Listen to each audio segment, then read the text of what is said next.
Hi, my name is Emily Odell. Thank you for allowing me to take the time to explain a little bit about the project that I designed for Life Beyond the Streets. It's called the Spark of Hope Project. This project aims to promote self-worth and self-love for victims of prostitution, human trafficking, and those who experience drug addictions in the Linden communities. This was based out of the nonprofit called Life Beyond the Streets. It's run by Sister Dee Dee in the Linden community that is an impoverished, one that has a high infant mortality rate, one that there is not a single McDonald's within 5 miles because there are no jobs. There's no opportunities there. The belated housing, everything you can imagine that's going on in the urban sphere of life is happening there.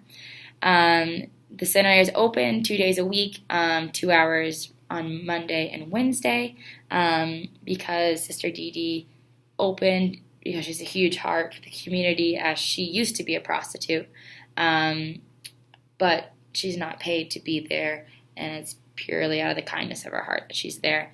She actually just received her 501c3 status as I was implementing my project. She's had 7 women go into detox centers, and 7 women are now clean and not using drugs. So in the 9 months she's been open, it's been great to see the work that she's done thus far. In 2017, I know she hopes to expand her reach within the community.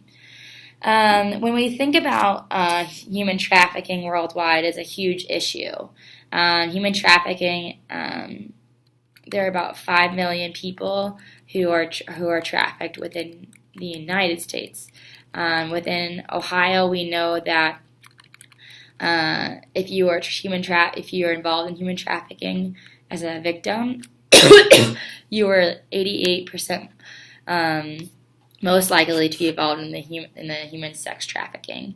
75% of them are female, and 84% of them are American-born.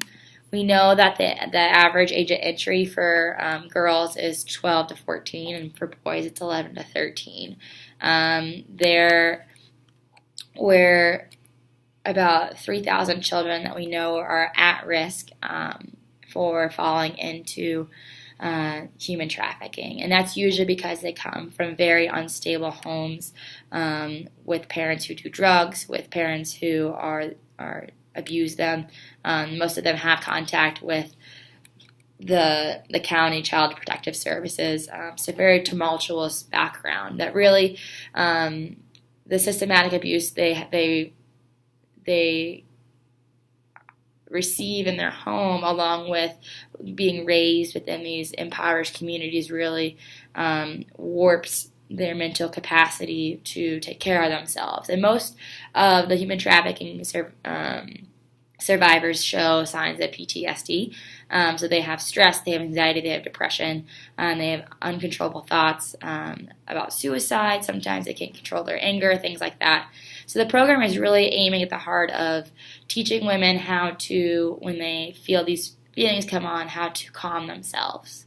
And that's based on some theories we talked about in class, the trans-theoretical, the social cognitive theory of reinforcement, and some psychological techniques of breathing methods and sense imagery, meditation, and simple restorative poses. And we used all of those in our implementation project.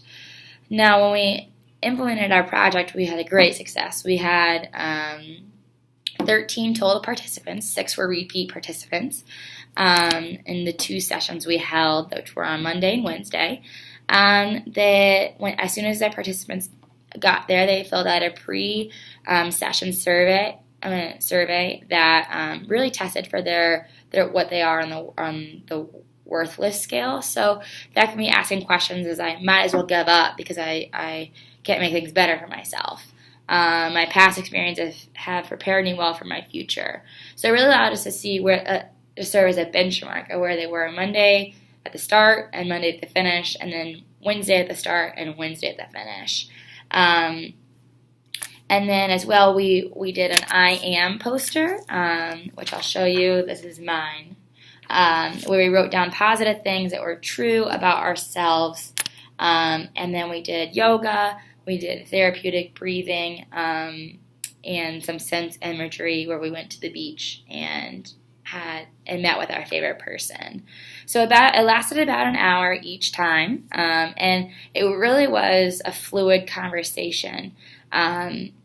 The community really knew each other, so at times they would go off and chatter and self-soothe each other along with themselves. What I found really important about doing the I am, which we found out in the evaluation, was by far their favorite portion of the project, was that we wrote down our own words, but we circled words that other people had said, that way to create linkages between the one self and another. So if I wrote strong and the other woman said strong, we could circle it and we could see that in each other, and we could hold each other accountable. When we were thinking about evaluation, we tested for formative and summative, and so in the formative evaluation, we really looked at the pre-test and the post-test, as well, implementing the pilot, what needs to change, if there needs to be a better structure, things like that. We also had the women fill out what they thought of the program, and 85% of the women said it was excellent, 15% said it was good. And so those are great remarks that we had about the quality of the program. So the women were asked an open-ended question about themselves, and I think this is really powerful to show the strength of these women and the strength of and why a program like this is so pertinent to this community.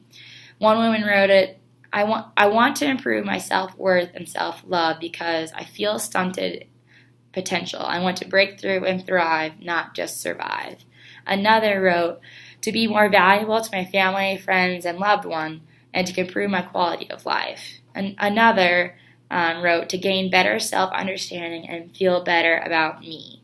I think those are really powerful claims to why you would want to be a part of this program and why this program should continue. We really didn't see changes that were too drastic in, a reporting of an increased self-worth. It's a process, and it was exposing women to techniques. We did learn that through some of the formative evaluation that the binary categories we had created between yes and no were too limiting for these women, and some women felt that they were in the middle. So as we were doing this, we actually had them check in the middle if either they were between yes and no. And so that was one way that going forward we would really change about this program and make it maybe a scale from 1 to 5 and allow the women to better rate their experience and where they are currently.